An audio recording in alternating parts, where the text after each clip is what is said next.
So it's very easy. We have 4 lines in total, and then 2 parallel lines, we just choose any 2, right? Okay, so then this is in one group, so we have 3 groups together, so we have 3 times 4 choose 2. Should be the answer, right? So for this one, the answer should be 18, right? So we should see.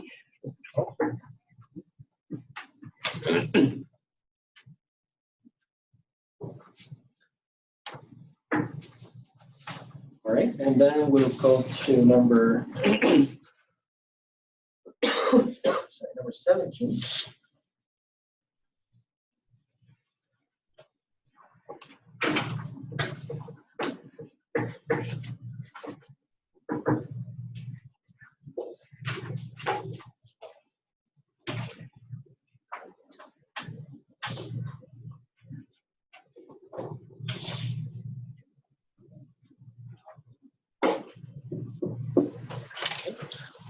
Number 17, it's a word problem, right? So we have Jeremy's father drives him to school in rush hour, traffic in 20 minutes. You write it down, 20 minutes. So one day there's no traffic, so his father can drive him 18 miles per hour faster. Okay, so 18 miles per hour faster because there's no traffic, and then gets him to school in 12 minutes. Okay. This time is 12 minutes. Okay. So how far many miles is it to school? Okay. So you ask about how far is the school, right?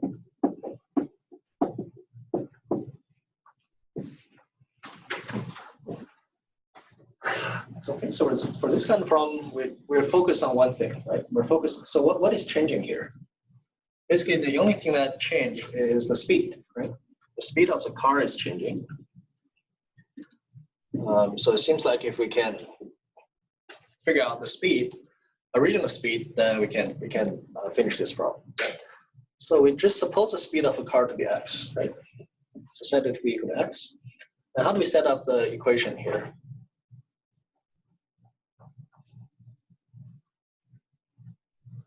So first of all, we have to just worry about the units a little bit, right? So because it's miles per hour, I want to change everything to hours first, right? So 20 minutes is 1/3 hour, and then we have 12 minutes is 1 over 5 hour, right? So just change the units first. Okay. So the original speed of the car is x, and actually it went to school in 1/3 hours, right? So it should be 1/3 times x. Is the total distance from home to school, right? Okay. And then the same distance is covered if the speed is 18 miles per hour faster, right? So now we have x plus 18,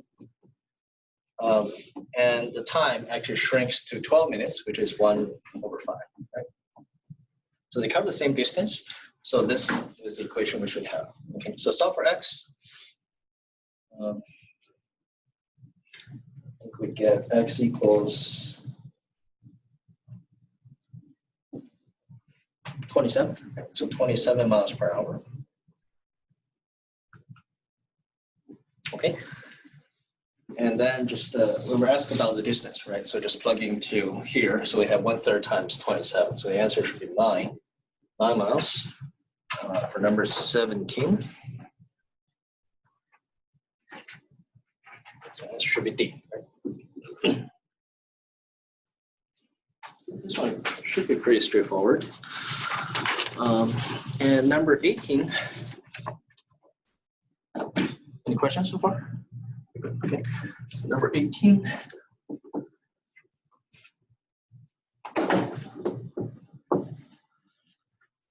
Okay, so it's kind of like a puzzle problem. So we have a arithmetic sequence.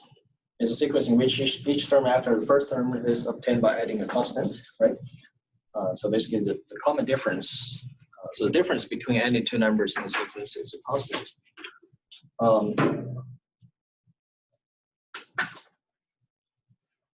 So we're putting these numbers, right, into this square, right? So it's like a 5 by 5 square, 5 by 5 square, and you're given the corner numbers, right? So you have 1 over here, you have 25 over there. So you have 17 over here, and then 80, 81, right? Right down corner. Okay. So then, what do we know? We know that so we know that each row and each column in this 5 by 5 array is an arithmetic sequence with 5 terms. Okay. It's this one? No, it's 17. I'm sorry, 17. So that's, yeah, it looks like 12. Sorry. So it's 1, 25, 17, 81. Okay, and it's 5 by 5. So basically, there are 3 other numbers here, 3 other numbers there, etc. Right? So it's 5 by 5 array. And we know that for each row and each column, they're all arithmetic sequence.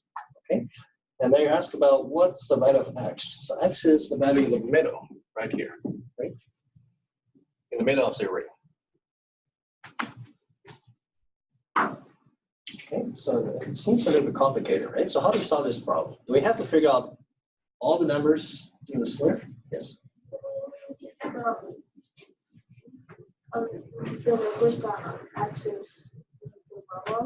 Right. Okay, that's very good. So we don't need to figure out all the numbers, right? We can if we want, because you're given where it starts, you're given where it ends. So you can find out the terms in the middle if you want. I know it's arithmetic sequence, but we're actually only interested in the thing in the middle, right? So what do we need? We only need 2 numbers, right? So we need this number here, and we need that number there, right? So how do you get this number? For a arithmetic sequence, if you look at this column, then this number is in between 1 and 17, right? So it has to be the average of 1 and 17, right? So it has to be 9, right? And what about this number? 53, yes. So it's basically the average between 25 and 81, right? So I don't really care about all these rest numbers. So these 2 are the most important numbers that I'm interested in. Okay? And then finally, we just do it again, because this thing here is the center of the array is, again, the middle point between 9 and 53. So let's take another average. So we get the 31, right? So x equals 31 is the answer. So the answer should be B, right, for number 18. Okay.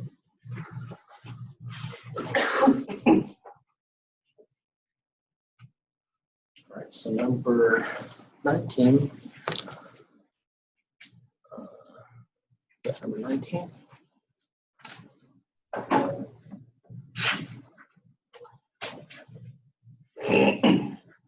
Okay, so we have a triangle with 3 vertices, A, B, and C, right? So they're given in the coordinate system. So we have A is 1, 3. So that's A. And then B is 5, 1. So B is down here. And then C is 4, 4.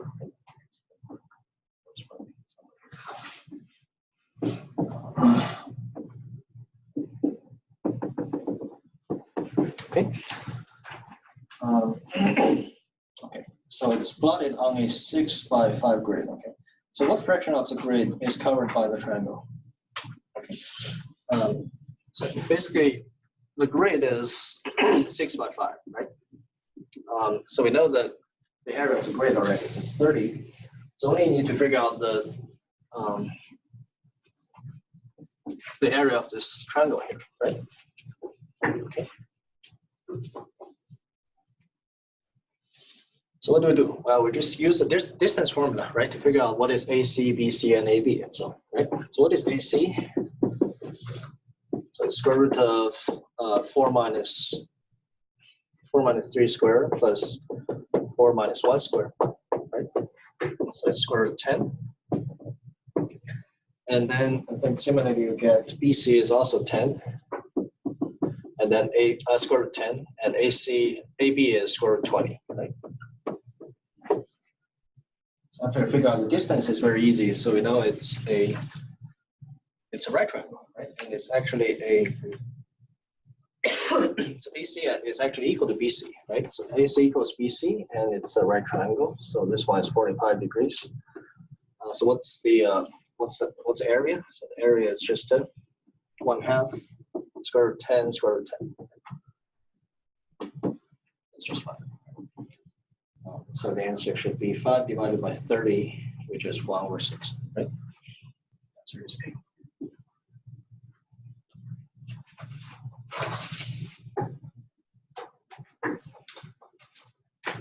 Okay, so that's number 19 and number 20.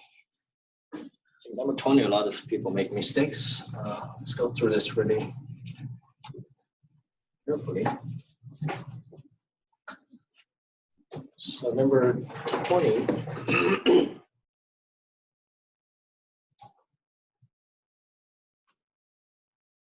So we have Ralph went to the store and bought 12 pairs of socks for a total of $24. Okay, so we have 12 pairs of socks for $24.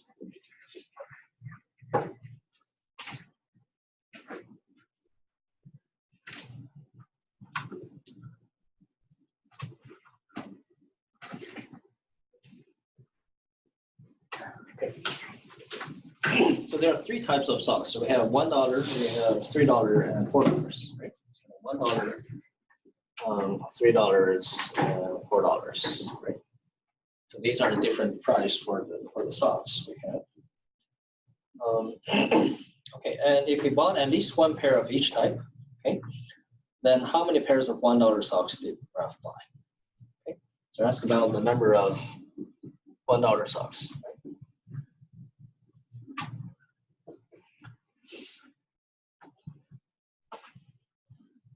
So I think the first step is pretty obvious. We should set up some equations, right, in order to get an idea about how many pairs of each do we have. So let's suppose we have X pairs of $1 and Y pairs of $3 and Z pair of $4. That seems very natural to do this. Okay, and then we get some equations, right? So first of all, we get X plus Y plus Z. The total number of pairs is 12. Yes.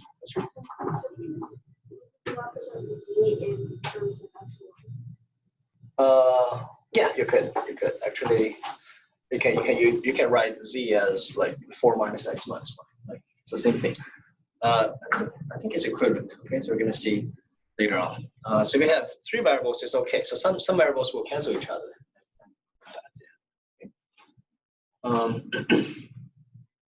So we have X plus Y plus Z equals 12. And then what else do we have? We have 1 times X plus 3 times Y plus 4 times Z equals $24.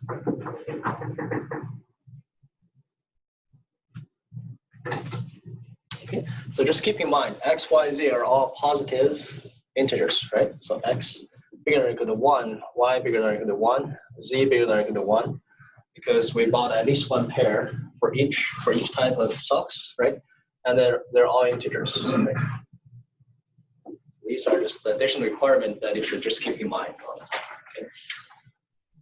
All right, so now what do we have? Well, if you just takes difference, so we only have 3 variables, we only have 2 equations, so you cannot get all of them, right?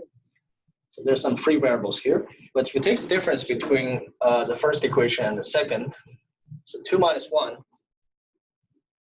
will give you, what do you have? You have 2y, then you have 3z, right? Equals 12.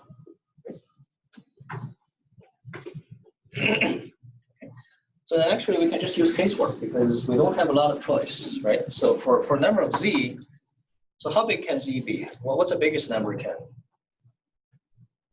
z take? 3, right? So z cannot take 4 because if z equal to 4, you already have 12 here. So y has to be 0. But we know that y must be at least 1, right? So actually, z can only take 3 numbers, either 1 or 2 or 3. That's it. Right? Okay, so it's very easy to just plug in a try. So if you're plugging z equals 1, is that okay?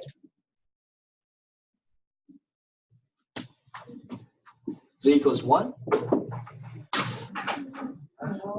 No, because if you have 1 here, you have 3. So 12 minus 3 would be 9. So 2y equals 9. You can't have an integer solution for that. Right? So z equals 1 is 9. Okay. What about z equals 2? Yes. Yeah. Yes. So if we plug in 2, we got 6 here. So 12 minus 6 is 6. So y is going to be 3, right? So that's okay. So what about z equals 3? Is that okay? No, because z equals 3, again, this would be 9. 12 minus 9 would be 3. So again, you don't have an integer solution for y, right? So the only possibility is y equals 3, z equals 2. So that's where you just plug in, you get 3, 2, so x has to be equal to 7. Right? So that's the only feasible solution for this problem.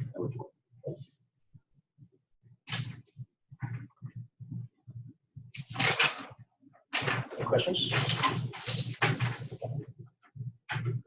Number 21. Another geometry problem, right?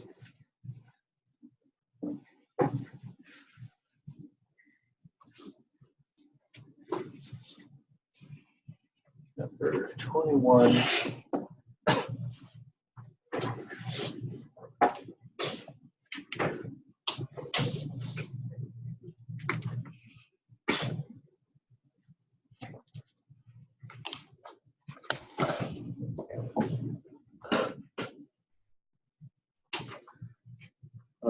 Just show the graph briefly. So we have a little square here.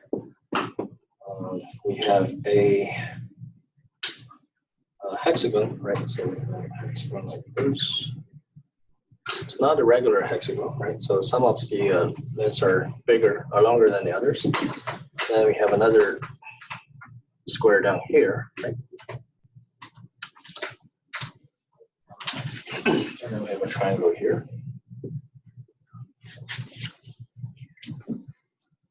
Okay, so in this given figure, we have hexagon A, B, C, D, E, F. So this is A, B, C, D, E, F. And now you have, so that's a little triangle here, and GH. That's a graph.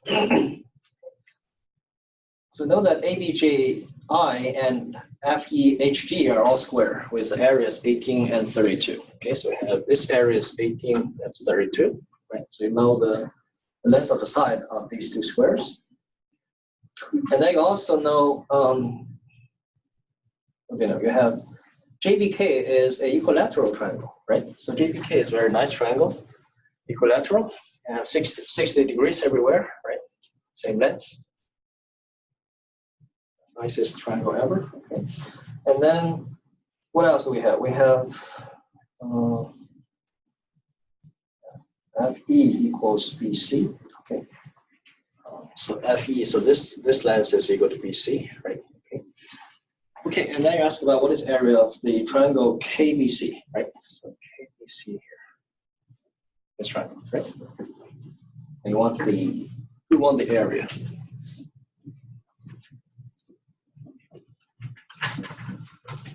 Okay, so first of all, it seems like a lot of information, right? But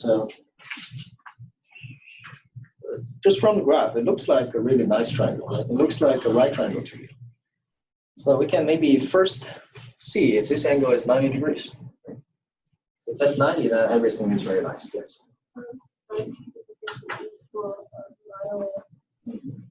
Hexagon, where each angle would be 120. Yes. So, right, so 90 here, and what about this angle? so 120. Sorry? 120. 140, right? How to get that? No, 120. No, yeah, 120. How to get that? 6 minus 2, 6 minus 2 times. So 6 minus 2 times 180, right? Divided by 6. Everyone know how did you get this formula? Wait.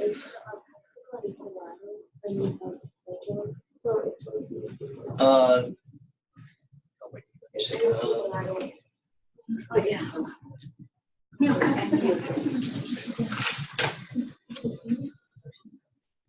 Yeah, it says it's equiangular. It says it's equiangular. Yeah. So it doesn't necessarily mean that they have the equal length of side, but the angles are the same. Right? Otherwise, we can't divide by 6. Okay. So this turns out to be 120 degrees. Okay, and then 120 plus 90 is 210, then plus another 60 would be 270. So 360 minus 270, 90 degrees. Right? That's very good. Okay, so this turns out to be 90 degrees, as we guessed, right, from the picture. It looks like a right triangle here. So that's very easy, right? So the area would just be 1/2 times BK times BC. Right? So what is BK? So BK is equal to the same thing as BJ. So it's square root of 18, right? What about BC? PC is the same thing as EF, which is square root of 32. Just plugging. So the area equal to 1/2 square root 18 square root 32. The answer is C, right? 12.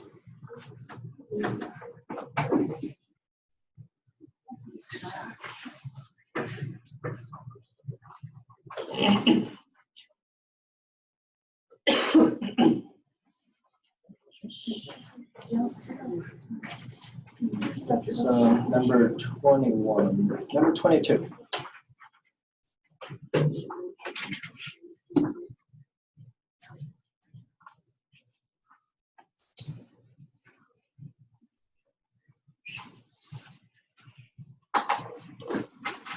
Number 22.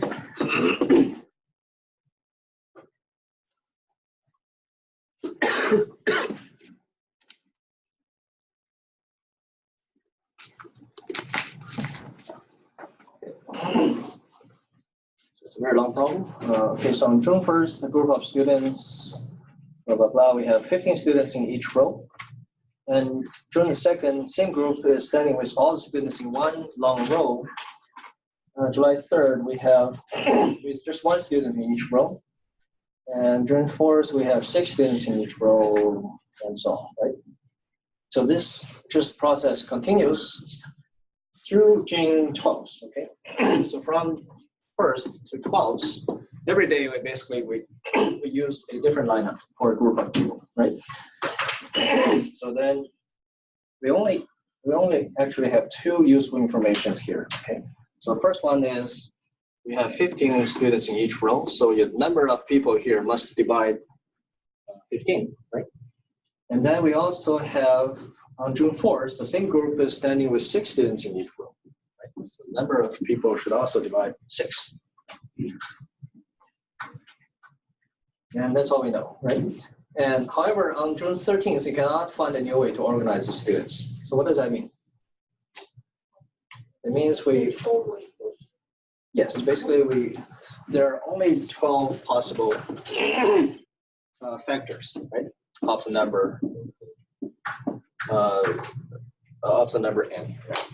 Number of students here, including 1 and n itself, right? So including 1 and n. Okay. So from here we know that n is multiple of 15. So what do we know about that? So 15 is 3 times 5, prime to each other, right? So we know that 3 must be a factor and 5 must be a factor, right? And from here, same thing. We have 2 times 3 prime to each other. So we know that n must divide 2 as well. Okay. So, and then we have 12 factors in total, right? So how do we write our equation here? So we have n equals prime factorization, right? We must have 2 raised to some power, let's say r, and 3 raised to power p, and say pqr. So 2 to the p, 3 to the q, 5 to the r. For some p bigger than or equal to 1, q bigger than or equal to 1, and r bigger than or equal to 1.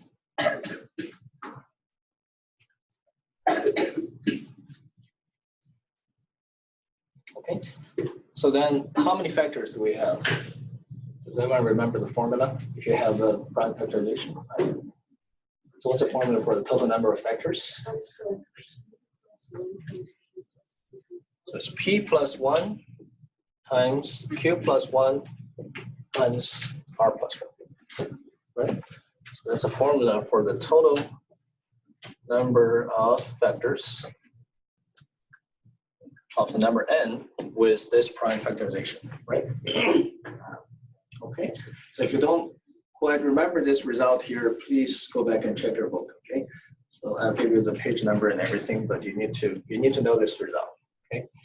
Okay, so now we have, so basically we know there are only 12 factors, right, including 1 and n themselves, so we have this must equal to 12, right?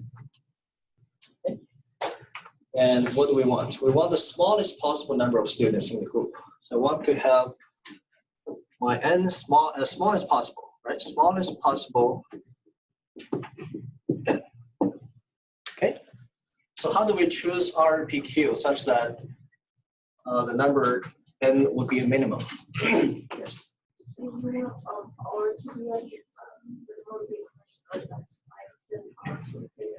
Yes, so that's the biggest number I have, right? So that will contribute the most to our number n here. So I want this power to be as small as possible, right?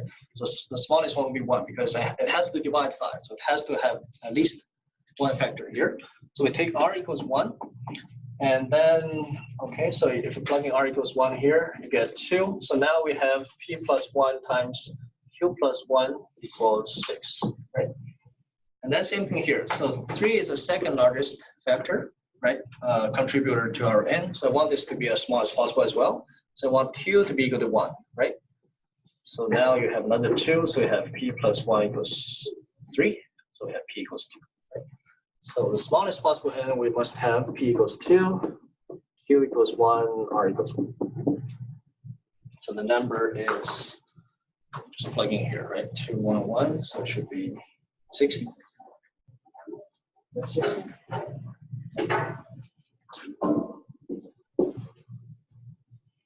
Okay, so this is actually a very classical example of the prime factorization, right? And to count the number of factors for a number. So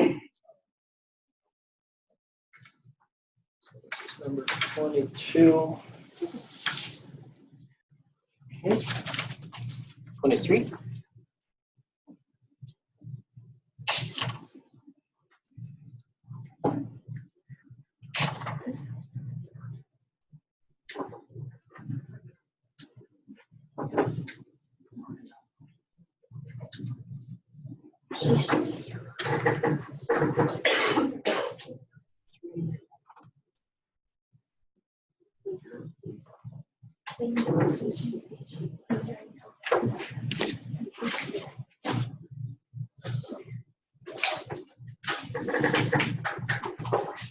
All right, so number 23, that's again a long word problem. And so we have, Tom have 12 slips of paper, which he wants to put in 5 cups. So A, B, C, D, E, right? So we have A, B, C, D, E, 5 cups.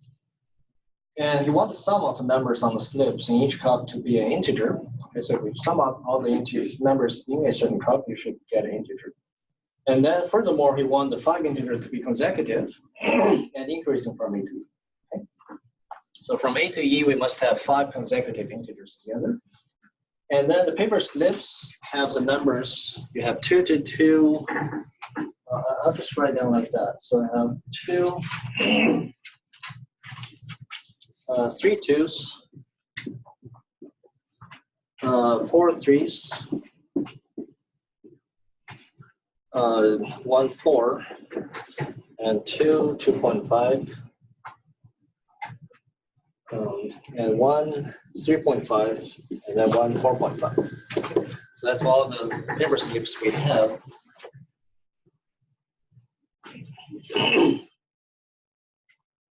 It's not very clear. I just use some Chinese here.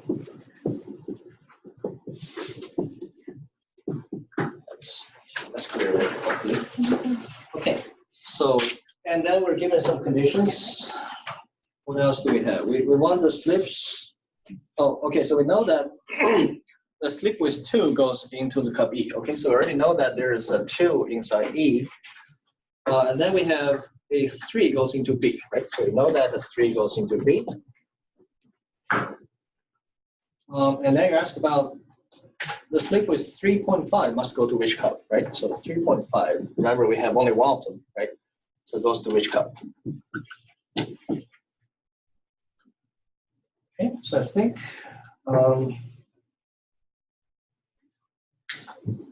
the first step should be easy, right? So what should be the first step? Yes. Yes, but even before that, so for A, B, C, D, we know that they're consecutive integers, right? And they're going to add up to a certain number, right? So what number? What is that number? If you add all the paper slips inside, you should get all these paper slips here, right? So if you add all these numbers up, you should get the same number as if you add all the numbers in A, B, C, D, E together, right? So let's just add them together. So we have 3 times 2, 4 times 3, 4, 2 times 2.5, and then 3.5, 4.5. So what do you have? 35. You have 35, right? Okay. And so what 5 consecutive numbers will add to 35? 5, 6, 7, 8, 9, right?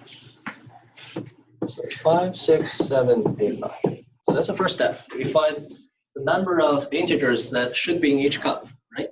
First of all.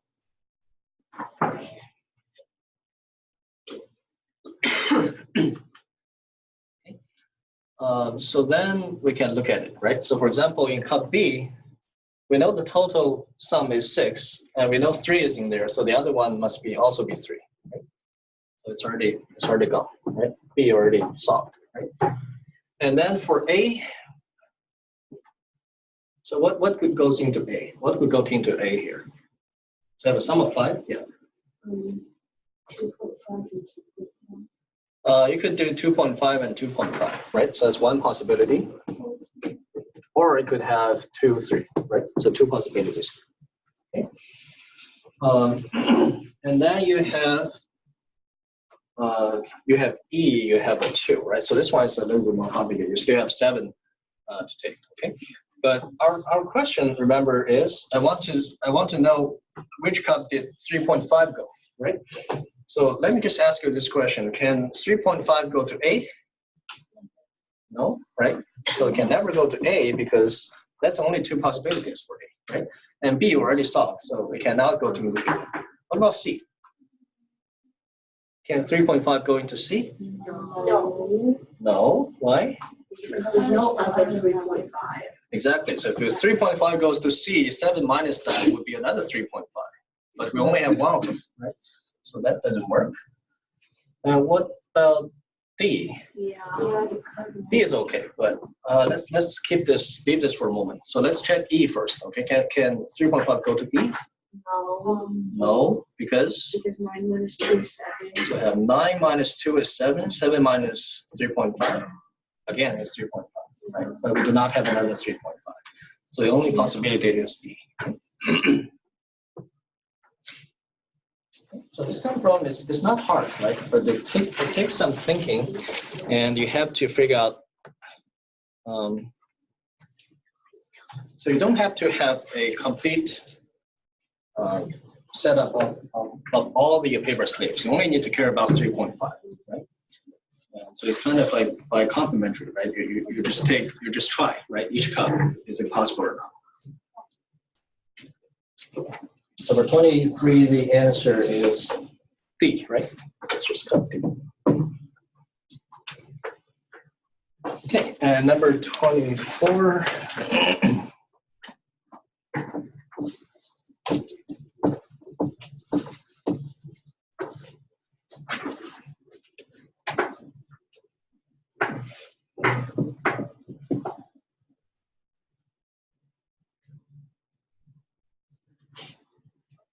Okay, so number 24, we have a baseball league consists of 2 4-team divisions. So we have 2 4-team divisions. So there are 4 teams here and 4 teams there, right? So division 1, division 2. So each team plays every other team in its division 10 games. Okay. You Okay, so just keep that in mind. So n games against a division in the same league, right? And then you have each team then plays every team in the other division M games, right? So we have M games here. If you play the teams in a different division, right? Okay. So then we know some conditions about n and m. So we have n bigger than 2m, and then we know m bigger than 4. So we're going to use these later on, right? These conditions. Just keep them in mind for now. Okay, so each team plays a 76-game schedule. Okay, so in total we have 76 games, right? And then you ask about how many games should a team does a team play within its own division? Okay. Okay. So I think to set up the equation is pretty straightforward, right? So we have 76 games in total. And we have in-division games and out-of-division games, right? So how many in-division games does each team have to play? N times 3, right? So 4 teams in total have to play 3 opponents, each opponent 3 games. And then you have away games, you have 4 teams over here and has to play each team M games, right? So it should be 4M, then it's equal to 76.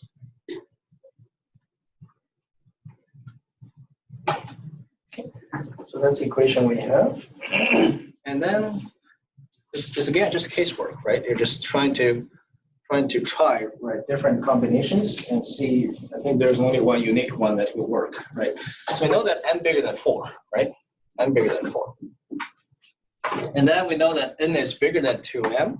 So if you plug this into here, you'll get 3n plus 4m should be bigger than 3 times 2m. 3 times 2m plus 4m, which is 10m. Right? And on the other hand, this is equal to 76. Right? So in other words, you have 10m less than 76. Okay? 10m less than 76. So m is less than 76. Right? Okay. So that's what we know from the equation itself, right? And that relationship between n and m. So we know that m must be a number between 4 and 7.6, and it has to be integer, right? So m can only take 5, 6, 7, only 3 possibilities. Okay, and then we just plug in and try. So is m equals 5 okay?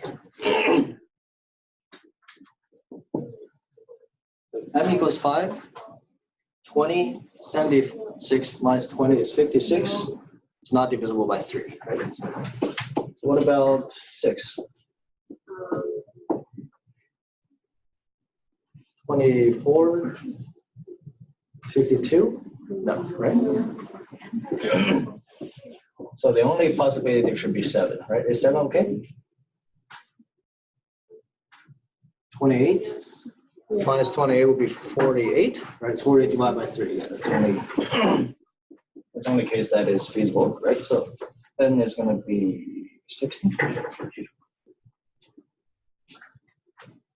Okay, so how many games do we have to play in the league? So it's going to be n times 3, which is 16 times 3, which is 48, right?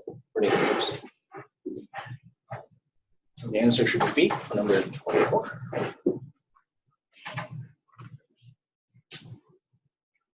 Okay, so number 25, I would say it's pretty tricky. If you haven't seen this kind of problem.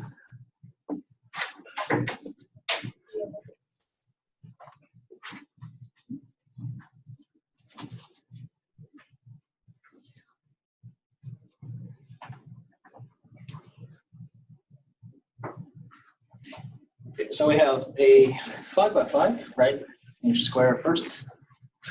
First we have a 5 by 5. And then we take off the 1 inch square from each corner, right? Take off 4 of them out. And then you're asked what is area in the square inches of the largest square that can be fit into the remaining space. Okay, So remaining space would be just this thing in the middle, right? So just take these off.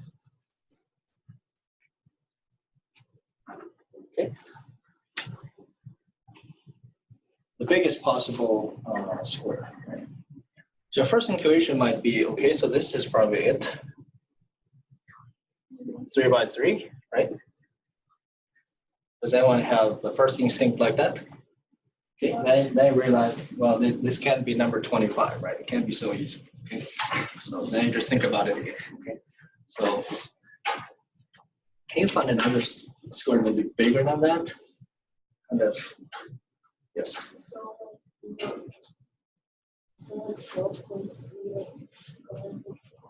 Right, so you look at these 4 points, right? So these 4 points exist for a reason. So you take off 4 squares. So at first you probably not know, but you probably guess there might be something like this, right? Like going through all these 4 points and then somehow form a square, right? This might be a biggest square we can fit into this shape here, right? Okay.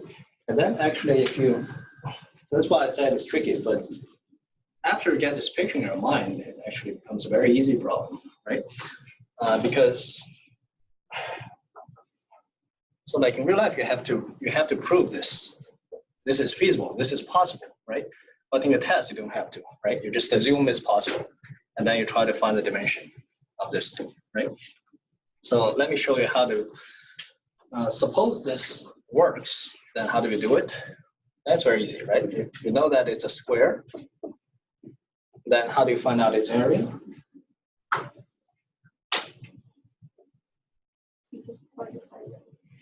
Yeah, you just kind of cut it, right? You connect these 2 points. I mean, these 4 points together, and this is like a really bad graph, but it's supposed to go through that point, right? So my point is, you can cut it. So the original square, remember, we guessed, which is wrong, but we can use that to cut this square into this part, and then four triangles. And if it works, right? We haven't proven it works, okay? But if it works, then it's simply finding the area of this square, which is 3 by 3, and then find out all these 4 triangles. And by symmetry, they should have the same area. So we only need to find out one of these triangles, right? So how do you find out one of these triangles? That's a question, right?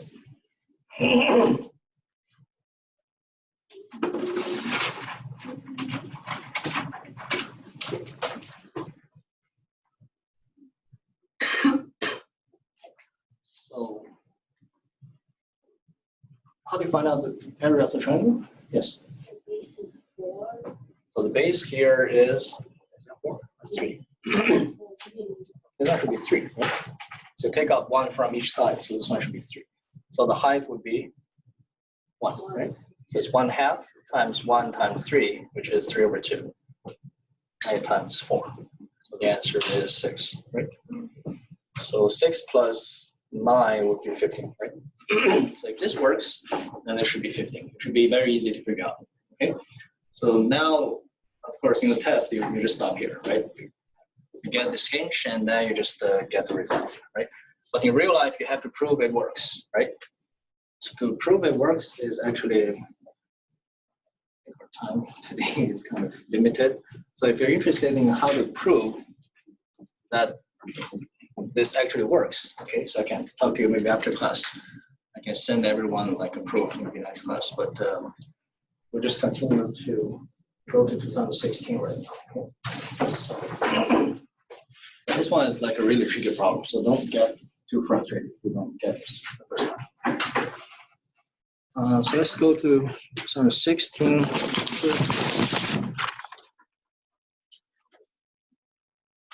2016, I only focus on 16 to 25.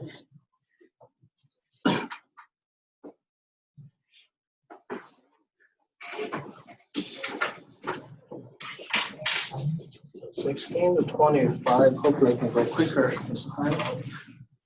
Let me see.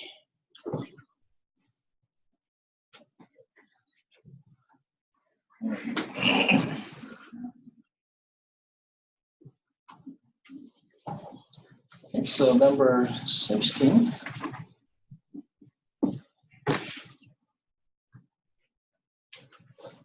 Okay, so we have Annie and Bonnie are running left around a 400-meter oval track. So they started together, but Annie pulled ahead because she runs 25% faster. So Annie is 25% faster than Bonnie, right? So A is 25% faster than B.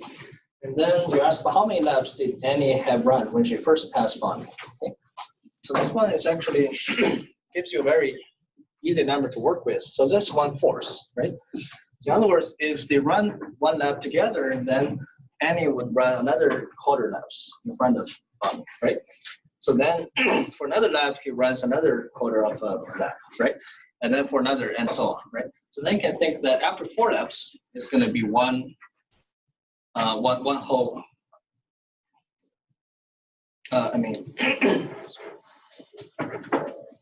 It's going to be one whole lap, right? So which happens at the 5th lap, right? So A would run actually 5 laps and B only run 4 laps, right? So I don't know how to write this down in equation, but I think this is pretty straightforward. That's exactly what you just said.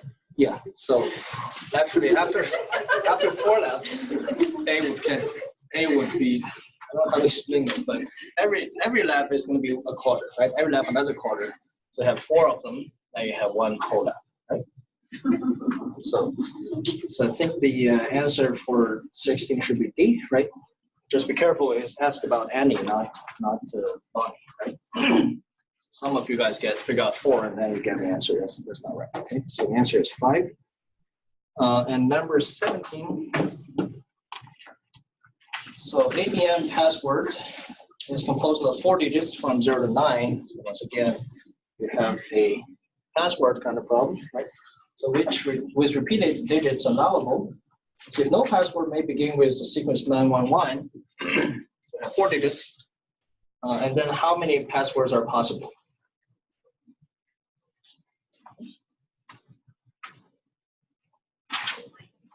So how do you do this kind of problem?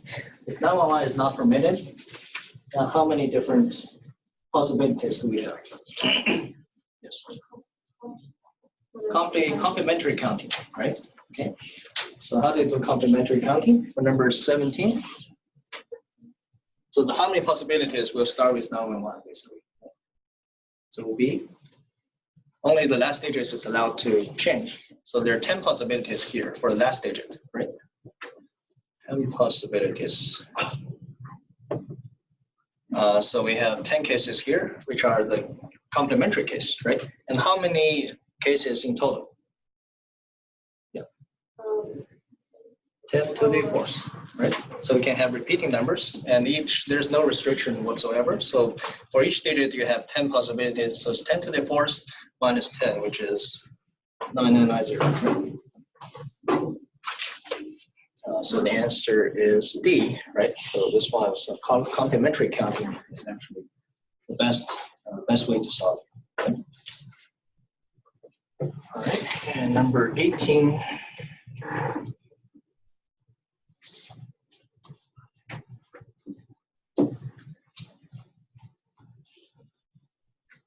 Okay, so in all area track meets, we have 216 sprinters.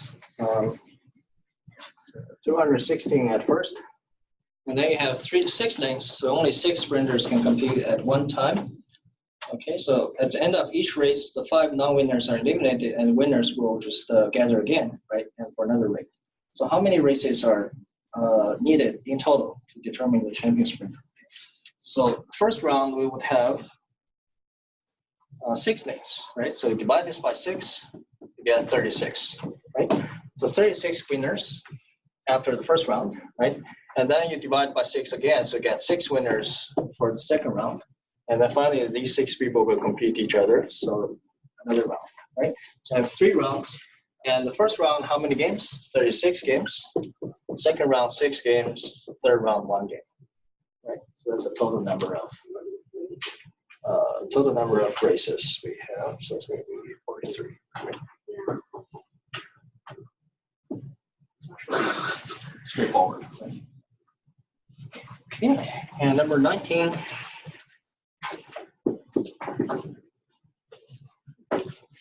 Sum of 25 consecutive even integers is 10,000. So 25 consecutive even integers equal to 10,000. Okay. So what is the largest of these 25? So what you're asked about the last number. Right? So in general, how do you do this kind of problem? If you divide like 10,000 by 25, you get like 13th number. The 13th number, right? So what I mean is, so the first, I think you get the right idea, until the 25th, right? So which number am I interested in most? I'm interested in the number in the middle, the 13th, right? Why is that? Yes. It's average, right? Because if you think about this number is n, right? And then you have consecutive even numbers. So the number before it would be n minus 2, right? The number after it would be n plus 2. And then you have n minus 4, n plus 4, etc. Right? So we add them all up. All these 2s, 4s will cancel each other. So you're just adding up all the n's together, right? So you have 25 of them. So you have 25n equals 10,000. So actually you get the middle number right away. So you get n equals 400. Okay. So get the middle number, then how do you get the last number? The 25th number? You just add, right? So they differ by 2. The common distance is 2, right? So it's 2 times how many terms? You have 25 minus 13. You start from 13, you end at 25, and the distance is 2. So that's, what is that? 424? No, 400 and oh, E, right? Okay. So the answer is E for number 18. For number 19, sorry. For number 19. It's 424. Okay.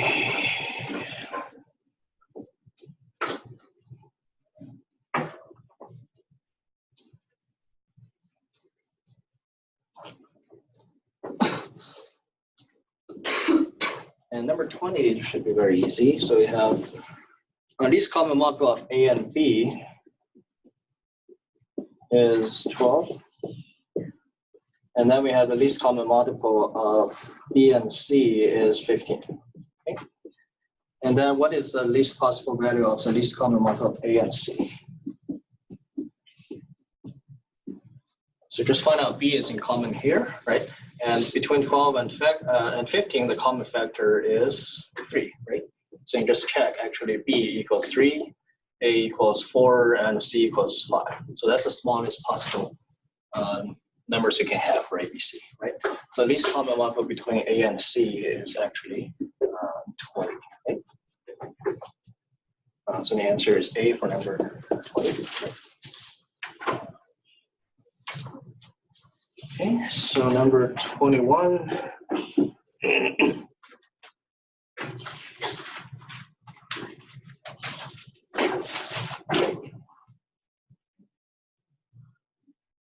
So number 21 is a little bit tricky. So box contains 3 red chips and 2 green chips. So I have 3 red and 2 green. So the chips are drawn randomly, one at a time, without replacement, until all 3 of the reds are drawn, or until both green chips are drawn, right? So there are 2 ways to end the game. Either all 3 reds are out, or all 2 greens are out, right? And then you ask about what's the probability that all 3 reds are drawn? So we want to find the probability of all 3 reds are out, right? So how do you do this kind of problem in general? Yes? We draw a tree diagram. We draw a tree diagram. You draw a tree diagram, right? And then figure out what are the possibilities that all 3 reds are out, right? And divide it by the total amount of cases. Right? Just find all Yeah, you can actually find its complement as well. Complementary counting also works, right? So what I want you to think in this problem is, I want you to think about it this way. So we know that it's a game, right? So this game ends when one of the 2 cases is satisfied, right? So the first case is all 3 reds are out, right? And the second case is all 2 greens are out. Okay. So then if you just focus on the last chip, so I'm only looking at the last chip here. So if I want all 3 reds are out before the green, then the last chip, can the last chip be red? I'm asking you, so let's say that the game ends when all 3 reds out. So let's say this is when the red wins the game, right? And this is when the green wins the game, right? So I'm asking you, what is the last chip? What's the color of the last chip if you want the red to win the game? Red, right? Yeah. Okay, so it has to be red, right? Otherwise, if the last chip is green, no, wait, that's the other way around, right? So last chip has to be green, right? That means all the red chips are already taken out, right? No, but what? So think about it. If you have a case where the last chip is red, it means all the 2 greens are already taken out, right? The green will already win the game. Does that make sense?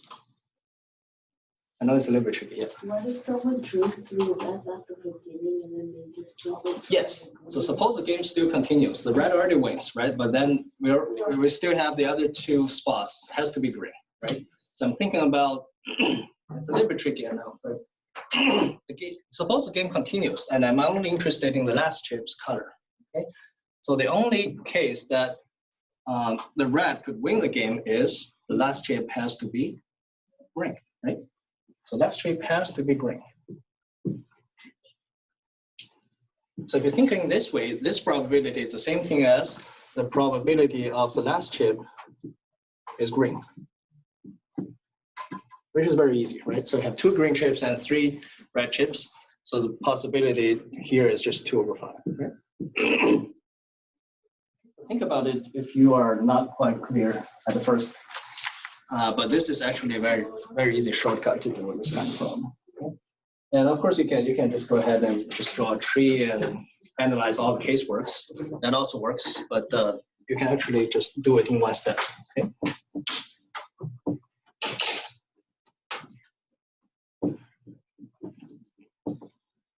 Okay, it's number 21. And 22 is another geometry problem. So has everyone learned about similar triangles already? Yeah. Okay. They all learning. I'm sorry? Well, at least I'm assuming that.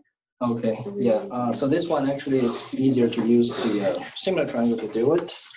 But if you haven't learned it yet, we'll go over it because there are some additional topics I want to talk about. Anyways. Okay, so we have this square here. We have A. Not a square. It's not a square. It's a rectangle. I'm sorry. Yeah, A, B, C, D. So BC will. So this is 1, 1, 1. Right? And you have this is 4. It's EF. Okay, and then just forming this, connecting EB and AC together, right? FC together, and then EC and BF. Okay. So ask about the the area of the the back wing. So basically these two shaded areas, right?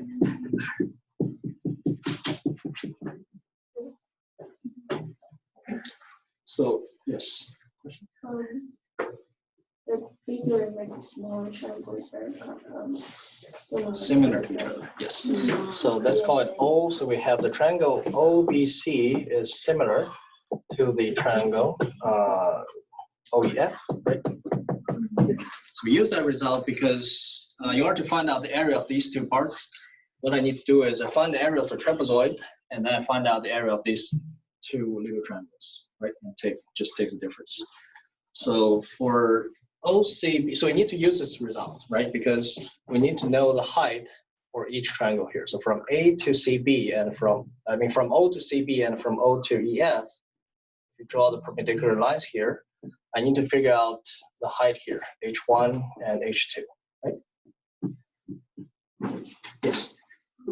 Because they're similar, and then CB is 1 and EF is 3. Yes. So BC over EF would be 1 over 3, right? Yeah. So the corresponding height should also have the same ratio, right? So that's what similar means.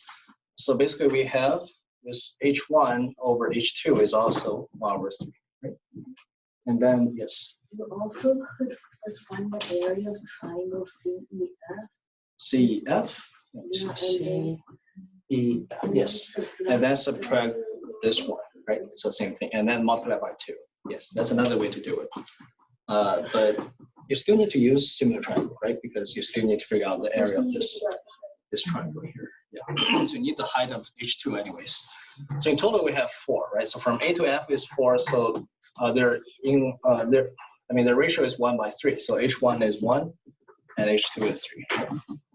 Okay. So then that's very easy. Right? You can figure out the rest by yourself. So the answer is C for number 22. It's 2.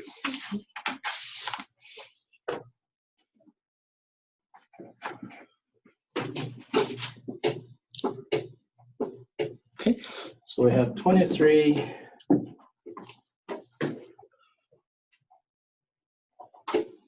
Okay, so we have 2 congruent circles centered at the point AB.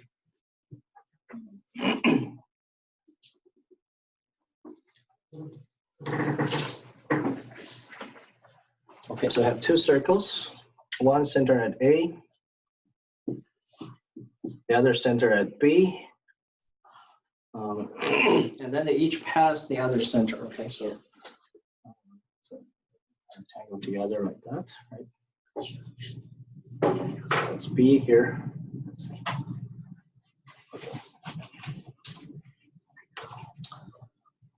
Okay, and then the line containing both A and B is extended to intersect the circle at the points C and D. Okay, so let's just connect A and B together and then draw a line. So that's C, that's D, right?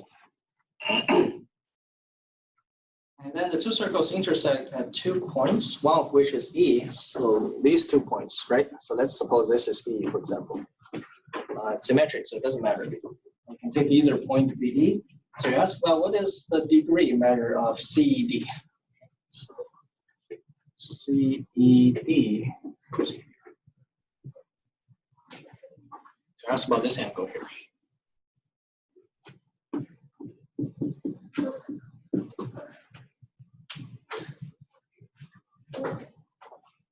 Yes. You got it? Okay.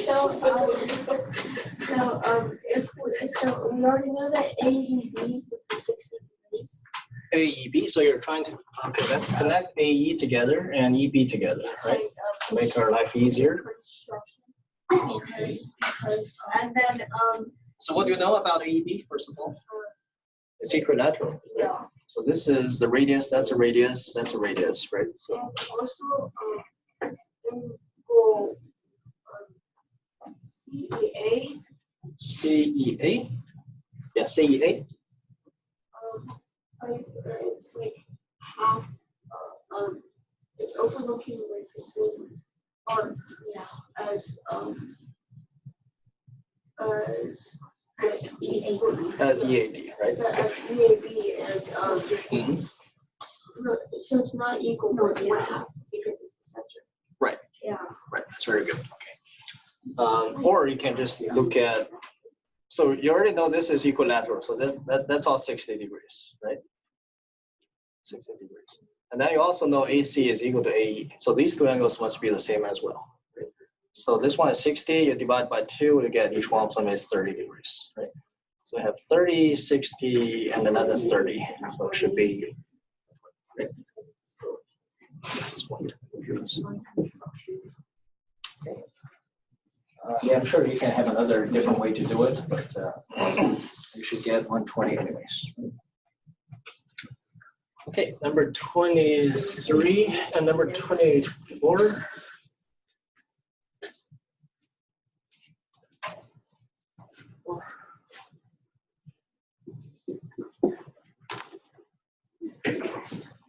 Okay, so digits 1, 2, 3, 4, 5 are each used once to write a 5-digit number PQRST.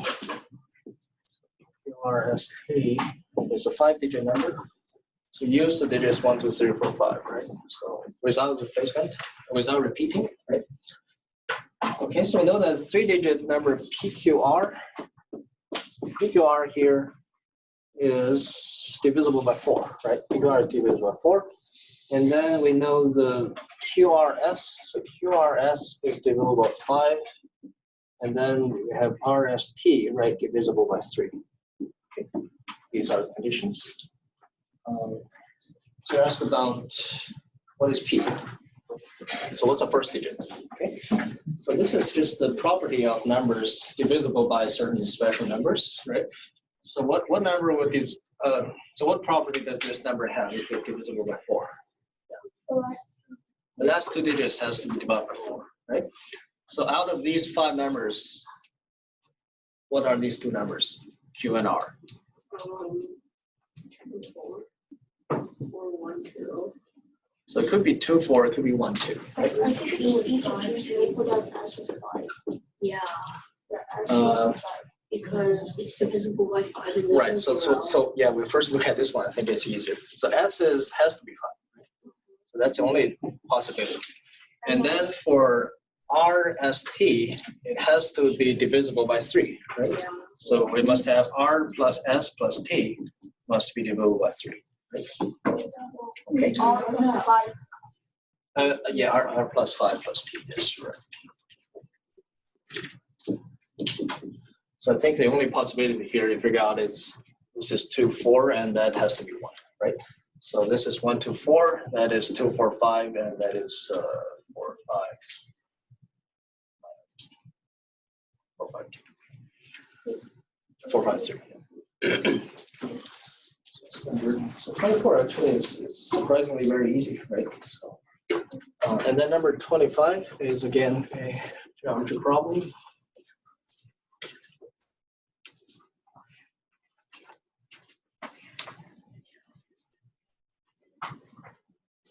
I'll just kind of briefly review. So for the number dividing, we know that the special properties are by 3, by 4, by 5, by 8, and by 11, right?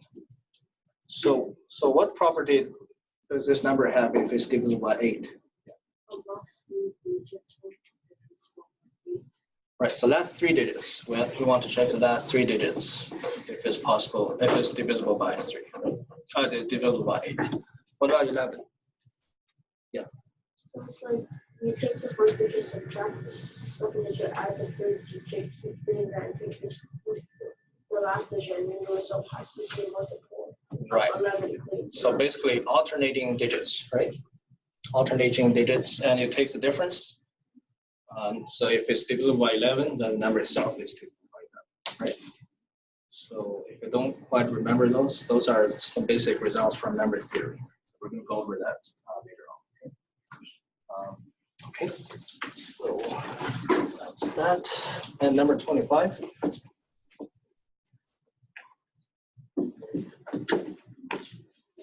Okay, so we have a semicircle inscribed in a isosceles triangle.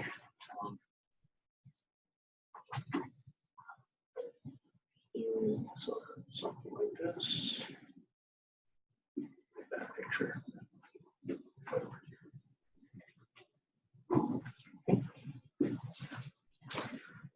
So it has base 16, and then height is 15. Height is 15 here. And you're asking about what's the radius of this semicircle, right? So what's the radius here? And those two lines are tangent, right, to this semicircle. So how do you figure out its radius? Yes. So, wait, so. So let me give you some letters. So we have A, B, C, D, E. A, B equals 70, yeah. So the sum is 0, right? And then so D, Mm-hmm. it's like an altitude. So if you connect D and E together, it's going to be perpendicular to AC, right? So that's a property of a tangent line. If you have a tangent line, then if you connect, the radius will be perpendicular to the tangent line. So then you would have. What's the area of ABC equals 15 times 16, so you can find the. Right.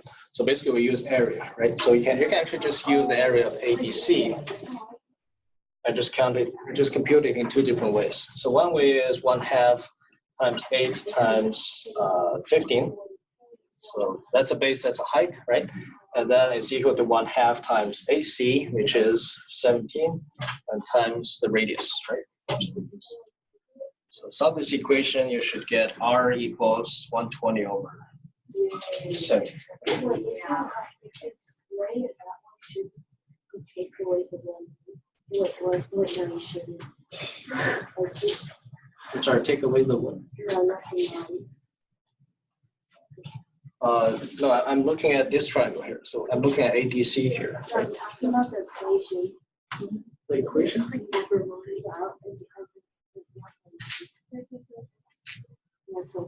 Oh, okay. Sorry, I didn't quite follow you. Okay, but everyone get the idea, right? So it's just after you draw this picture, connect D and E together. Should be easy, right? Okay, so I only have 5 minutes left. I plan to actually give you an overview of geometry. But it seems like right now I have to assign some of the reading works to you due to the time constraint here. But first of all, I'm not sure what level of geometry have you learned at school? Not at school. Not at school. At school, none? Like no geometry at all? Like at home, like at trades. That's good to know. So I already learned tricks, right? Like law of sine, law of cosines, like everything. So it's very good. So I'm not sure if for some problems in AMC 8 you can use trick. I think it's about. Yeah, it makes that a lot. But they're pretty good. So you already learned tricks, which means you should already learn everything, almost everything about geometry. Okay.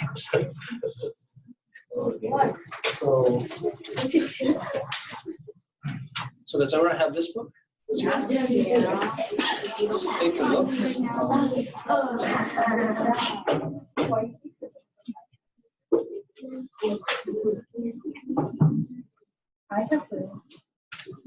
So if everyone can turn to page 176.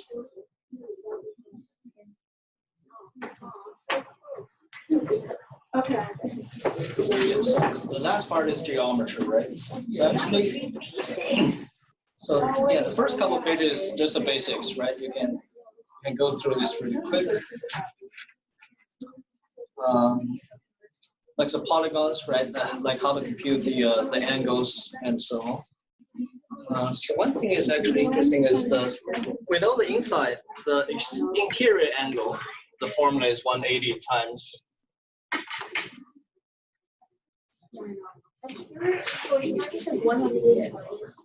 Yes, the interior angle is 180 times a minus 2, right? So what about the exterior? So it's 100, if you look at the graph, right? So exterior, if you add them together, is basically, for every angle, you have to take a supplement. So it's 180 minus each angle, right? So how many 180s are there?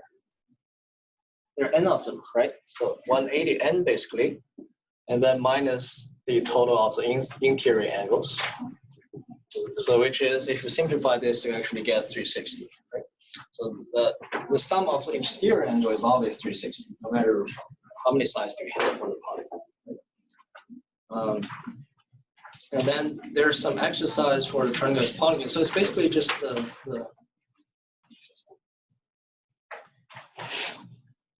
so like from one point, I don't want to give everyone a lot of homeworks, but maybe we can go through some of these problems together next time, if we have time, okay? So from 5.100 to 5.110,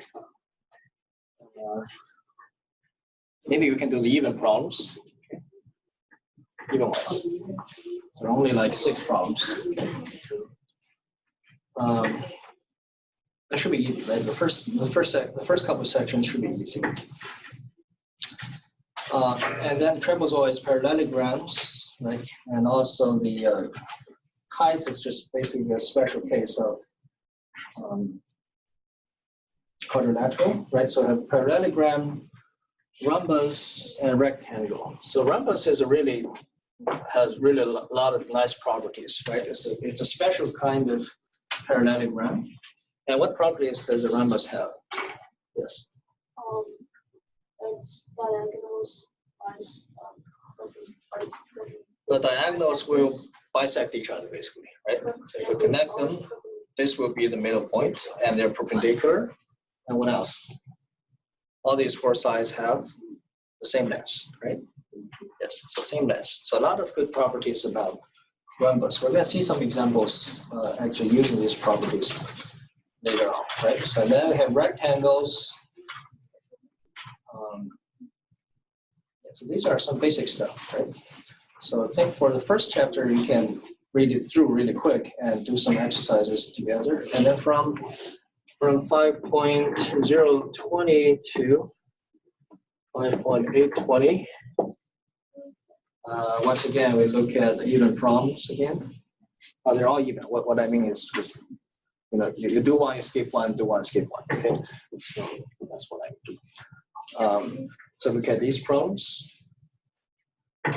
And for circles, so everyone knows what the chord is, right? In a circle. So just basically, you just draw a line across that circle. That's a chord, right? Yeah, it has to be contained in the circle. Otherwise, if it's outside, like the end point of the chord,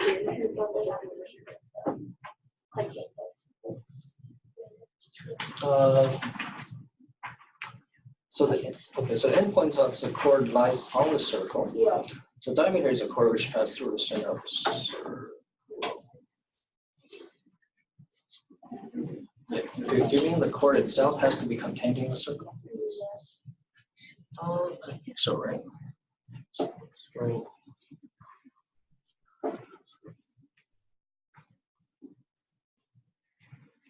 And then we have, so this is what we call the tangent line, right? So that's when you have perpendicular. If you draw if you connect the center and where it's tangent to this point here, it's going to be perpendicular. And then just any point going through the circle is called a secant line, right? So it's called a secant line. So these are all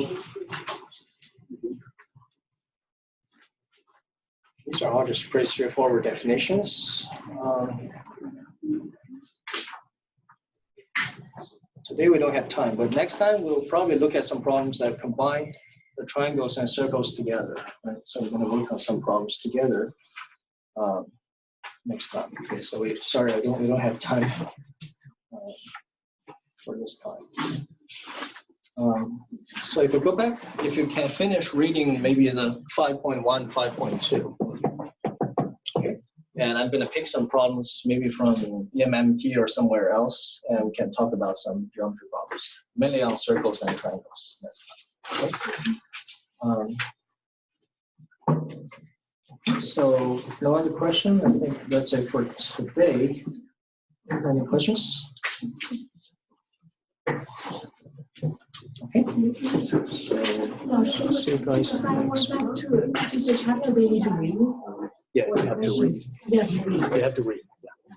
You're gonna have to finish the question for 5.2. So we're gonna go over some examples next time together.